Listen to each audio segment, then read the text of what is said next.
नमस्कार प्यारे बच्चों, आज हम पढ़ने जा रहे हैं आपकी 12वीं की हिंदी पाठ्य पुस्तक वितान से पाठ 3 अतीत में दबे पांव, जिसके लेखक हैं ओम थानवी। लेखक ओम थानवी का जन्म सन 1957 में हुआ। इनकी शिक्षा दीक्षा बीकानेर में हुई थी। इन्होंने राजस्थान विश्वविद्यालय से व्यवसाय प्रशासन में एमकॉम किया। अभिनेता और निर्देशक के रूप में ये स्वयं रंगमंच पर सक्रिय रहे। इनकी गहन दिलचस्पी साहित्य, कला, सिनेमा, वास्तुकला, पुरातत्व और पर्यावरण में है।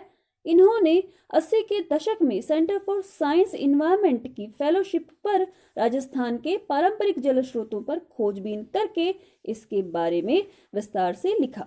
इन्हें पत्रकारिता में कई पुरस्कार भी मिल चुके हैं, जिनमें गणेश शंकर विद्यार्थी पुरस्कार प्रमुख है। अतीत में दबे पांव जो हमारे पाठ का शीर्षक है, उसका अर्थ है प्राचीन काल के अवशेष। मोहनजोदड़ो ये मुर्दों का टीला, इसका अर्थ हुआ मुर्दों का टीला, और ये पाकिस्तान के सिंध प्रांत में पुरातात्विक स्थल है। और इस पूरे पाठ में हम मोहनजोदड़ो के बारे में ही पढ़ेंगे। हड़प्पा पाकिस्तान के पंजाब प्रांत का पुरातात्विक स्थल, जहां सिंधु घाटी सभ्यता का दूसरा प्रमुख नगर बसा था। तो दूसरा प्रमुख नगर, सिंधु घाटी सभ्यता का दूसरा प्रमुख नगर तो हड़प्पा में था। तो पहला कहाँ था? पहला था मोहनजोदड़ो में। और इसको अब वर्तमान में मोहनजोदड़ो नहीं बल्कि मोहनजोदड़ो कहा जाता है। और जैसे कि मैं बता चुकी हूँ कि इस पाठ में हम मोहनजोदड़ो के बारे में विस्तार पूर्वक जानेंगे और पढ़ेंगे। तो आइए अब शुरू करते हैं पाठ अतीत में दबे पांव। सिंधु घाटी सभ्यता का केंद्र। तो लेखक कहते हैं कि हड़प्पा और मोहनजोदड़ो ये दोनों स्थान अभी तक दुनिया के सबसे पुराने नियोजित शहर माने जाते हैं। मोहनजोदड़ो ताम्रकाल यानी कि ताम्र माने तांबा, तो ताम्रकाल के शहरों में सबसे बड़ा था। तो यानी कि उस टाइम पर जिस टाइम पर तांबा धातु का प्रचलन था, उस टाइम के उस दौर के शहरों में मोहनजोदड़ो सबसे बड़ा नगर था। वहां खुदाई में बड़ी तादाद में इमारतें, सड़कें, धातु पत्थर की मूर्तियां, चाक पर बने चित्रित भांडे, भांडे यानी कि बर्तन, तो बर्तनों के ऊपर चित्रकारी की हुई थी। मोहरे, मोहरे यानी कि स्टैंप, साजो सामान और खिलौने, ये सभी चीजें मिली हैं। हड़प्पा के ज्यादातर साक्ष्य रेल लाइन बिछाने के दौरान विकास की भेंट चढ़ गए। तो मोहनजोदड़ो में तो बहुत सारी चीजें खुदाई में मिली, लेकिन हड़प्पा में ज्यादा कुछ नहीं मिला, क्योंकि वहां पर रेलवे लाइन बिछाने के दौरान काफी सारी जो चीजें थी वो खराब हो गई, बर्बाद हो गई। मोहनजोदड़ो को सभ्यता का केंद्र माना जाता है। यह 200 हेक्टेयर क्षेत्र में फैला था तथा इसकी आबादी लगभग 85,000 थी। जाहिर है 5,000 साल पहले यह आज के महानगर की परिभाषा को भी लांघता होगा। सिंधु घाटी मैदान की संस्कृति थी, पर पूरा मोहनजोदड़ो नगर छोटे मोटे टीलों पर आबाद था तथा ये टीले प्राकृतिक नहीं थे। कच्ची पक्की ईंटों से धरती की सतह को ऊंचा उठाया गया था ताकि सिंधु नदी का पानी बाहर पसर आए तो उससे बचा जा सके। इस शहर की सड़कों व गलियों में अब भी घूमा जा सकता है। यहाँ का सामान अजायब घर की शोभा बढ़ा रहा है, परंतु शहर वही है। आप चित्र में देख सकते हैं, यह एक गली है मोहनजोदड़ो नगर की, और आसपास ये खंडहर हैं, दीवारें हैं और बीच में गली। तो इस शहर की गलियां, मकान, चबूतरे, खिड़की, रसोई, सड़कें आदि सुंदर नगर नियोजन की कहानी कहते हैं। और आइए बात करते हैं नगर नियोजन और प्रसिद्ध बौद्ध स्तूप की। तो मोहनजोदड़ो जो शहर है उसके सबसे ऊंचे चबूतरे पर एक बड़ा बौद्ध स्तूप है, परंतु यह मोहनजोदड़ो सभ्यता के बिखरने के बाद एक जीर्ण शीर्ण टीले पर बना है। कोई 25 फुट ऊंचे चबूतरे पर 26 सदी पहले बनी ईंटों के दम पर स्तूप को आकार दिया गया। चबूतरे पर भिक्षुओं के कमरे भी हैं। 1922 में राखालदास बनर्जी ने इस स्तूप की खोज की थी, तो उन्हें यहाँ ईसा पूर्व के निशान मिले। तत्कालीन भारतीय पुरातत्व सर्वेक्षण के महानिदेशक जॉन मार्शल के निर्देश पर खुदाई का व्यापक अभियान शुरू हुआ। इस खोज ने भारत को मिस्र और मेसोपोटामिया की प्राचीन सभ्यताओं के समकक्ष यानी कि बराबर ला खड़ा किया और भारत दुनिया की प्राचीन सभ्यता का दावेदार बन गया। तो जिस स्तूप की बात की जा रही है उसे आप चित्र में देख सकते हैं। लेखक सबसे पहले इसी स्तूप पर पहुंचा। इसे नागर भारत का सबसे पुराना लैंडस्केप कहा गया है। नागर यानी कि नगरीय गुणों से युक्त, लैंडस्केप यानी कि भूदृश्य। सर्दी के मौसम में भी धूप कड़ी थी, तो जिस समय लेखक वहां पहुंचे उस समय धूप बहुत तेज थी। हालांकि मौसम सर्दी का था। यहाँ की धूप चौंधियाती है, लेकिन राजस्थान की धूप पारदर्शी है। तस्वीरें उतारते वक्त यदि कैमरे में जरूरी पुर्जे न घुमाएं तो तस्वीरों के रंग उड़े हुए प्रतीत होते हैं। तो यहाँ पर लेखक अपने अनुभव बता रहे हैं। अब वे कहाँ पहुंचे? स्तूप वाले हिस्से में पहुंचे, जिसको गढ़ कहते हैं। तो स्तूप वाले हिस्से को गढ़ कहा गया। दुनिया भर की प्रसिद्ध इमारतों के खंडहर चबूतरे के पश्चिम में हैं। इनमें प्रशासनिक इमारतें, सभा भवन, ज्ञानशाला और कोठार हैं।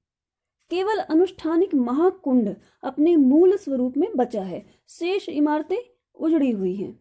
तो केवल महाकुंड ही है जो सुरक्षित है, बाकी सब चीजें जो है इमारतें वे उजड़ चुकी हैं, खंडहर बन चुकी हैं। मोहनजोदड़ो का नगर नियोजन बेमिसाल है। अधिकांश सड़कें सीधी हैं या आड़ी। इसे वास्तुकार ग्रिड प्लान कहते हैं। और आजकल की सेक्टर मार्का कॉलोनियों में हमें आड़ा सीधा नियोजन ही देखने को मिलता है, परंतु वह रहन सहन को नीरस बनाता है। ब्रासीलिया जो ब्राजील की राजधानी है, चंडीगढ़, इस्लामाबाद, ये ग्रिड शैली के शहर हैं, परंतु इनमें स्वयं विकसने की क्षमता नहीं है। स्तूप वाले चबूतरे के पीछे गढ़ और ठीक सामने उच्च वर्ग की बस्ती है। तो जो स्तूप वाला चबूतरा है उसके पीछे गढ़ है और ठीक सामने उच्च वर्ग की बस्ती। उसके पीछे 5 किलोमीटर दूर सिंधु नदी बहती है। दक्षिण में टूटे फूटे घर कामगारों के हैं। तो लेखक प्रश्न करता है कि निम्न वर्ग का अस्तित्व था या नहीं। शायद उनके घर कमजोर रहे होंगे जो समय के अनुसार नष्ट हो गए होंगे, इसलिए उनका कोई भी यहाँ पर निशान नजर नहीं आता। अब आगे हम बात कर रहे हैं महाकुंड की। टीले के पास महाकुंड है। यह सामूहिक स्नान के काम आता था। यह 40 फुट लंबा, 25 फुट चौड़ा और 7 फुट गहरा है। इसके उत्तर व दक्षिण में सीढ़ियां उतरती हैं। इसके 3 तरफ साधुओं के कक्ष हैं तथा उत्तर में यानी कि उत्तर दिशा में 2 पांत यानी कि पंक्तियों में 8 स्नान घर हैं। इनमें किसी का दरवाजा दूसरे के सामने नहीं खुलता। इस कुंड का निर्माण पक्की ईंटों से हुआ है। पानी का रिसाव रोकने तथा गंदे पानी से बचाव के लिए कुंड के तल व दीवारों पर चूने और चिरोड़ी के गारे का प्रयोग किया गया है। कुंड के पानी के बंदोबस्त के लिए एक तरफ कुआं है और कुंड से पानी को बाहर बहाने के लिए नालियां हैं। ये पक्की ईंटों से बनी है तथा ईंटों से ढकी हुई भी हैं। जल निकासी का ऐसा सुव्यवस्थित बंदोबस्त इससे पहले के इतिहास में देखने को नहीं मिलता। अभी आप चित्र में देख रहे हैं वो प्रसिद्ध जल कुंड जिसकी हम बात कर रहे हैं।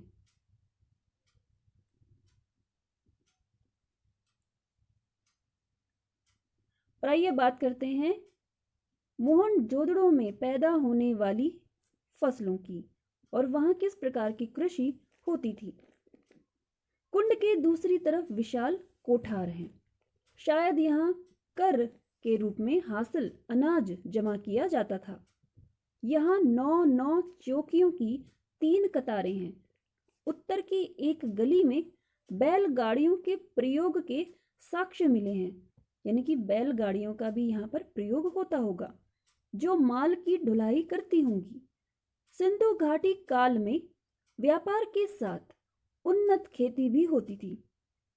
अब इसे खेतीहर व पशुपालक सभ्यता माना जाता है।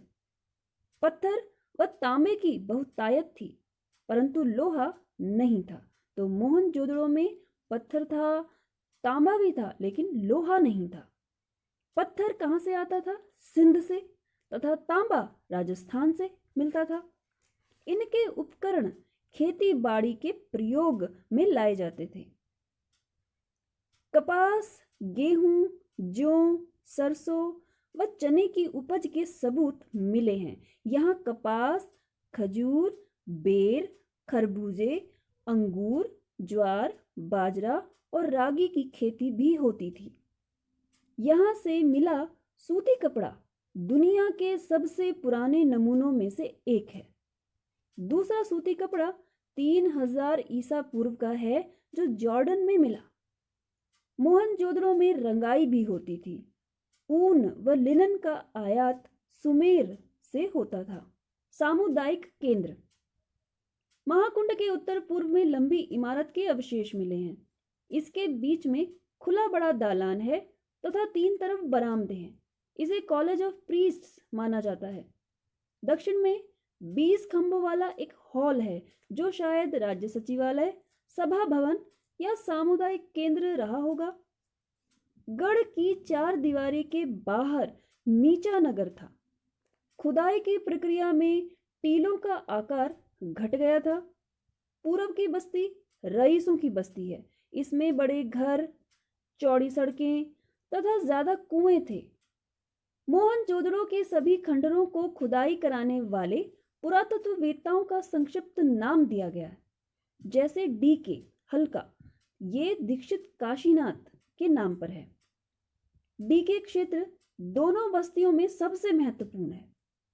शहर की मुख्य सड़क यहीं पर है और यह सड़क बहुत लंबी सड़क है तथा 33 फुट चौड़ी है। इस पर एक साथ 2 बैलगाड़ियां आ जा सकती थी। इस सड़क के दोनों ओर घर हैं। सड़क की तरफ कोई दरवाजा नहीं है। कारबूजिए ने भी चंडीगढ़ में इस शैली का प्रयोग किया था। और यह है वो सड़क जिसकी अभी हमने बात की। यह 33 फुट चौड़ी है। और अब बात करते हैं जल व्यवस्था की। सड़क के दोनों तरफ ढकी हुई नालियां थी। हर घर में एक स्नान घर था और नालियां घर का पानी हौदी तक लाती थी तथा फिर वे नालियों के जाल से जुड़ जाती थी। पानी की निकासी के उचित प्रबंधन के कारण किसी भी रूप में यहाँ बीमारी का प्रकोप अधिक नहीं हो सकता था, क्योंकि ज्यादातर नालियां ढकी हुई होती थी। तो ये आप नाली देख सकते हैं यहाँ पर, जो मोहनजोदड़ो समय की है। बस्ती के भीतर 9 से 12 फुट चौड़ी सड़कें हैं। बस्ती के कुएं पकी हुई एक ही आकार की ईंटों से बने हैं। यहाँ पर कुओं का प्रबंध आवश्यकता के अनुसार उचित रूप में किया गया था। यहाँ लगभग 700 कुएं पाए गए हैं और इसीलिए इसे जल संस्कृति कहना गलत नहीं होगा।